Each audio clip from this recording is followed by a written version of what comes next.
విజయవాడలోని కేబిఎన్ కళాశాల golden Jubilee సమావేశం ఘనంగా జరిగింది. ఈ కార్యక్రమానికి వేలాది మంది పూర్వ విద్యార్థులు భారీగా హాజరై వేడుకను విజయవంతం చేశారు. గోల్డెన్ జూబ్లీ వేడుకలకు ముఖ్య అతిథిగా ఎంపీ పాల్గొన్నారు. ఈ సందర్భంగా మాట్లాడుతూ కేబిఎన్ కళాశాలకు ఒక విశిష్టమైన చరిత్ర ఉందని, ఇక్కడ చదువుకున్న అనేక మంది విద్యార్థులు దేశ విదేశాల్లో ఉన్నత స్థాయిలో స్థిరపడి వివిధ రంగాల్లో రాణిస్తున్నారని తెలిపారు. ఈ కళాశాల నుంచి ఎంతో మంది అధికారులు, ప్రజాప్రతినిధులు తయారవ్వడం గర్వకారణమన్నారు.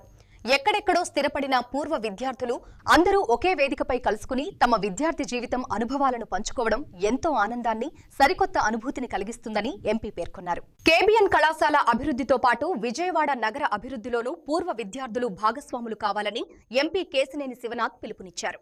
డైమండ్ జూబ్లీ సందర్భంగా అందులో ముఖ్యంగా కేబిఎన్ కాలేజ్ అంటేనే విజయవాడ నగరంలో ఎంతోమంది మేధావుల్ని, ఎంతోమంది చక్కటి ఆఫీసర్స్ని తయారు చేసిన సంస్థ.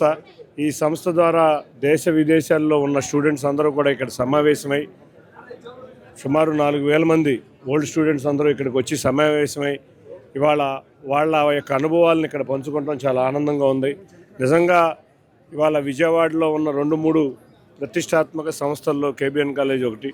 తప్పకుండా యాజమాన్యం చక్కటి మధ్యతరగతి వారికి సరిపడా విధంగా కోర్సులు తయారు చేయడమే కాకుండా ఫీజుల్లో కూడా చక్కటి అవకాశం ఉండే విధంగా మధ్యతరగతి వారికి ఉండే విధంగా తయారు చేస్తున్నారు. రాబోయే కాలంలో మరిన్ని స్కూల్స్, కాలేజీలు పెట్టి విజయవాడ నగరం అంటేనే విద్యానగరం కింద ప్రసిద్ధి. అటువంటి విద్యానగరంలో ఆణిముత్యమైన ఈ కేబిఎన్ కాలేజ్ మరింత అభివృద్ధి చెంది మధ్యతరగతి, బిలో మధ్యతరగతి కుటుంబాలకు చేయూత ఇచ్చే విధంగా ఉండాలని కోరుకుంటున్నాను. అంతేకాకుండా కోసా డిఫెన్స్ కమిటీలో మెంబర్గా, అదేవిధంగా ఆంధ్ర రాష్ట్రంలో క్రికెట్ అసోసియేషన్ అంటే చాలా గొప్ప పేరు ప్రఖ్యాతులు ఉంది. ఎంతో నీతి, నిజాయితీ, నిబద్ధత ఉన్నటువంటి వ్యక్తులకి మాత్రమే చీఫ్ మినిస్టర్స్ ఆ పొజిషన్ ఇస్తారు.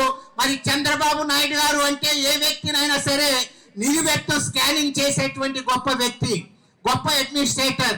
అలాంటి వ్యక్తి మరి ఏపీ క్రికెట్ అసోసియేషన్ కి చైర్మన్ గా మన ఎంపీ గారిని సెలెక్ట్ చేసుకున్నారు అంటేనే ఆయన గొప్పతనాన్ని మనం అర్థం చేసుకోవచ్చు.